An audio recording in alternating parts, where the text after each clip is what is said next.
Hi friends, आज मी तुम्हाला rice बॉलची recipe दाखवणार आहे। माझे हे राईस बॉल इटालियन राईस बॉलने इन्स्पायर आहेत। तुम्ही यांना इटालियन राईस बॉलचं इंडियन व्हर्जन म्हणू शकता। आजची ही रेसिपी मी स्पेशली तुम्हाला मुलांसाठी दाखवणार आहे, कारण मुलांना असे अट्रॅक्टिव्ह फूड फार आवडतात, ते फार आवडीने खातात आणि ही रेसिपी बनवायला पण फार सोपी आहे। तर चला आजच्या या आपल्या रेसिपीला सुरुवात करूया। राईस बॉल बनवण्यासाठी मी इथे बटाट्याची भाजी बनवून घेतलेली आहे। नॉर्मली माझ्या घरी जशी बटाट्याची भाजी बनते तशीच ही आजही मी बटाट्याची भाजी बनवून घेतलेली आहे। मग तुमच्या घरी पण जशी बटाट्याची भाजी तुम्ही रेग्युलर बनवत असाल तशाच प्रकारे तुम्ही बटाट्याची भाजी बनवून घ्या। इथे मी 1 वाटी बासमती तांदूळ घेतलेले आहेत। हे बासमती तांदूळ मी 2 तास भिजत घातले होते। राईस बॉल बनवण्यासाठी मी आता पीठ तयार करून घेणार आहे। त्यासाठी मी 1 वाटी तांदळाचं पीठ घेतलेलं आहे। त्यामध्ये मी 1 छोटी चम्मच जिरा घालणार आहे, तसेच चवीपुरतं मीठ घालणार आहे। आता हे सर्व साहित्य मी मिक्स करून घेणार आहे। सर्व साहित्य चांगल्या प्रकारे मिक्स केल्यानंतर आता मी याच्यामध्ये 1 वाटी गरम पाणी घालणार आहे। पाणी थोडं थोडं करून घालायचं, एकदाच नाही घालायचं। आणि थंड पाणी बिलकुल वापरायचं नाही, तुमचं पाणी हे गरमच असलं पाहिजे। आता या पिठाचा गोळा तयार करून घेणार आहे मी। पिठाचा गोळा तयार झालेला आहे। आता हे पीठ मी चांगल्या प्रकारे मळून घेणार आहे। पीठ मळून झाल्यानंतर मी याचे आता राईस बॉल बनवणार आहे। राईस बॉल बनवण्यासाठी मागाशी जी मी बटाट्याची भाजी घेतली होती त्याचे मी आता छोटे छोटे लाडू बनवून घेणार आहे।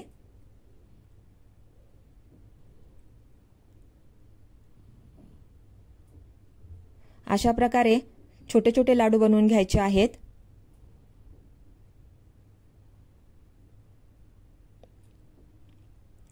फ्रेंड्स, तुम्ही अशाच प्रकारे सर्व लाडू बनवून घ्या।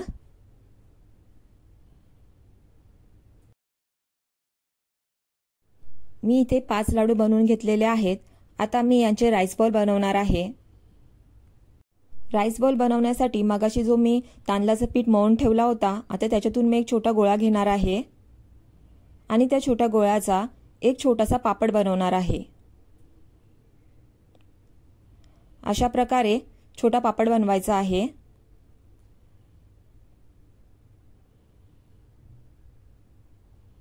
पापड तयार झालेला आहे। यामध्ये मगाशी जो बटाट्याच्या भाजीचा लाडू बनवला होता तो लाडू मी ठेवणार आहे आणि व्यवस्थित याला बंद करून घेणार आहे। बॉल चांगला बंद करून घ्यायचा आहे आणि त्याला गोल गोल असा शेप द्यायचा आहे। पहा, अशा प्रकारे बॉल तयार करायचा आहे। आता मी अशाच प्रकारे दुसरे बॉल पण तयार करून घेणार आहे।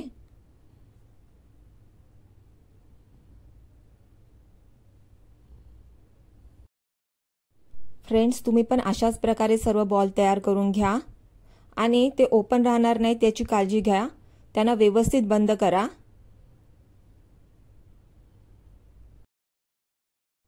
इथे मी बासमती तांदूळ घेतलेले आहेत। हे तांदूळ मी माझ्या बॉलना व्यवस्थित लावून घेणार आहे। पहा, अशा प्रकारे व्यवस्थित मी तांदूळ बॉलना लावून घेणार आहे सगळ्या बाजूने।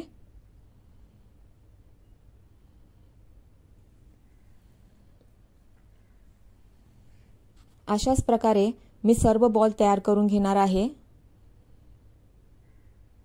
फ्रेंड, लक्षात ठेवा, तुम्हाला बासमती तांदूळ कमीत कमी 2 तास भिजत घालायचा आहे। न भिजवता तांदूळ घ्यायचा नाही। जर तुम्ही न भिजवता तांदूळ घेतलात ना तर तुमचे जे बॉल आहेत ते शिजणार नाही, जो तांदूळ आहे तो शिजणार नाही।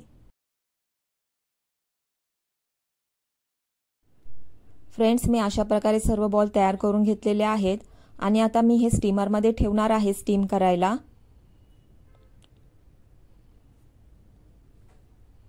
माझा स्टीमर तयार आहे। मी पाणी घातला होता त्याच्यामध्ये, तो पाणी गरम झालेला आहे आणि आता मी हे सर्व बॉल स्टीम करायला ठेवणार आहे।